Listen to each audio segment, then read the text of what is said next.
And so we begin with Ganondorf, Wind Waker look. I was really excited to finally have a Ganondorf figure, although they later announced the amiibo.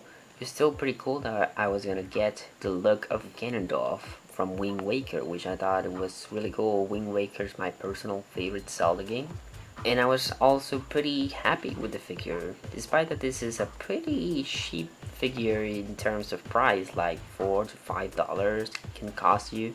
It has some pretty good details. You can see there on the back, the design of the clothing is actually pretty well done. See, and there's the mantle here. On the sides as well has the details. I mean, it's not extremely detailed, but at the same time, this is Wind Waker we're talking about here, so the cel shaded graphics didn't have that much detail. But it still gets the job done. It has movement, if you were wondering. I know a lot of people want to know if it has movement. Yes, it has movements on the arms, which is cool. It doesn't have hands, which is weird.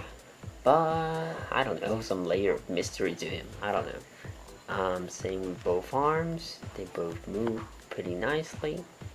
And as for the face, I'm gonna try and see if I can get it as close as possible. The face looks pretty cool too.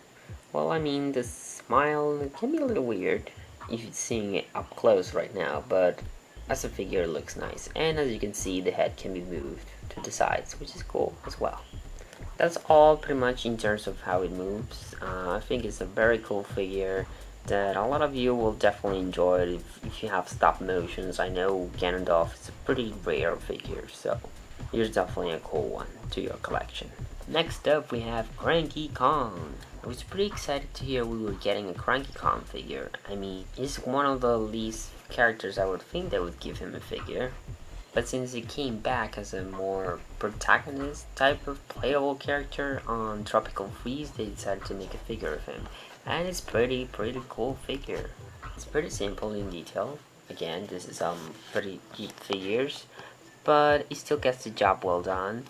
He has his eyeglasses a little bit here, loose. Well, they're not loose, but they're not exactly stuck in his eyes, as you can see completely. He has his sticks, which is nice, although it can get a little too bended. As far as movement, you have movement on this arm, although it's kinda not useful, but it is something. And you also have movement on this arm, so you can poke people with that stick in your stop motions. Why? I don't know. Oh, and you also have hip movement here, which is nice too. But overall, again, pretty cool figure. If you love Donkey Kong, a must. Next up we have Waluigi. I've been wanting also a figure of Waluigi. He tends to be more the rare occasion to do.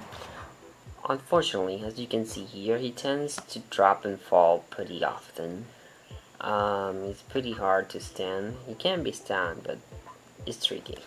Anyway, he has movement on his arm as well. Pretty cool movement there.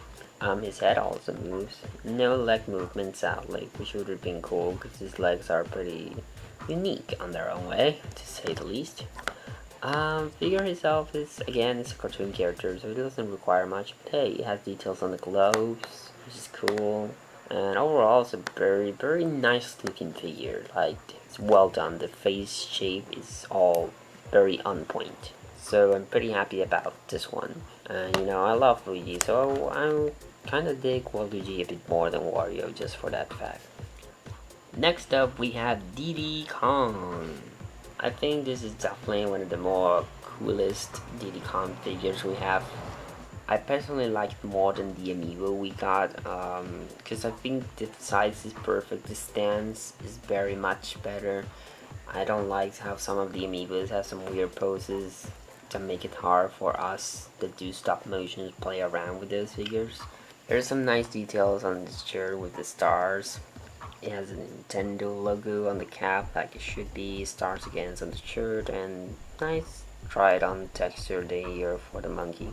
Movement on this arm, and we got movement on this arm too. A little weird hand there, but yeah. No leg movement, but no tail movement. No. Looks like it, but no. So try not to pull it. But otherwise, it's pretty cool. I mean, at least some movement is good. Oh yeah, and the head can be moved too.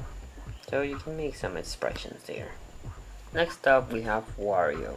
I think it's a very nice figure, but as you can see I can't do the rotation because it's pretty much impossible to stand up. So that's a bad thing if you're doing stop motion. Head movement is pretty minor. That's pretty much all you're getting there, not much. Because his mouth is pretty big overall, his head overall is pretty big. You got some hand movement here. But yeah, it's not really much. It's a bit disappointing. I do have another Wario figure that's bigger from an older Mario collection, but it also has sort of the same problem of very little movement on the arms, because as a whole Wario turns to be big body, but then the arms have to be very put together with the body and doesn't provide the best movement. So I think definitely Wario seems to be a tough call in order to make a good figure. But again, for what it is, the good price, it's still a pretty decent figure. Here we have Red Pikmin. Red Pikmin is unfortunately one of the figures that don't have any movement, but at the same time, it definitely looks a lot like a Red Pikmin overall. I mean, it's simple. The size of it is pretty on point to what it should be. So if you just want to have an army of red Pikmins, I mean, it would be really cool if you could buy a ton of these red Pikmins and put it all together. And it would be a very fun, just cool collectible thing. I think it's not bad for the price you're paying of $4 to $5 if you really love Pikmin, of course. Otherwise, there really isn't much to this figure again. Well, actually, it has head movement. You can spin his head, but again, no arms because they're pretty small, and they're pretty small feet too.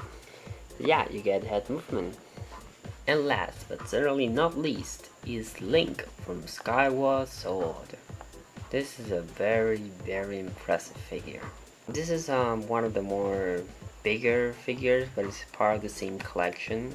The detail on the figure is pretty cool. Again, this is Skyward Sword Link, so it can be a little bit more cartoony. But again, you have the detail of putting the Master Sword and detach this if you want.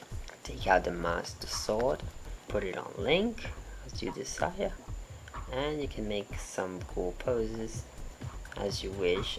He has very nice, lots of movement on all the arms, complete hand movement. You can order the full arm movement up and down here. Same on the other side. The legs you can't really rotate it, but you can rotate the feet, and the second part of the leg feet you can also, the boot in general, you can move, and you can split at least the legs. No movement up and down really, only a little tiny bit, but not really much, so you really can make a kick. Head movement, again, for the price you're paying, this is a very nice quality figure for sure. Looks great, plays great, and just works well. Very awesome collectible. I think overall these figures are really cool for the price you're paying. They have some pretty cool details. They got some movement, not much, but for the price it's really a lot of movement in my opinion, because previous Mario small figures would have 0 to none movement. So I think it's cool that they decided to have movement on these figures. So again, if you're a collector out there, I really recommend to get these figures. If you're one of those that just can't afford the more pricier Nintendo figures, this is a must. I know they can be rare. I still haven't found a couple of them. I still haven't found Fox, Captain Olimar, Samus, so it's been quite a hard task to find them. But regardless, if you get to find any of these part of figures, I think you should go for it. My opinion is definitely recommended. So see you next time on the next figure review.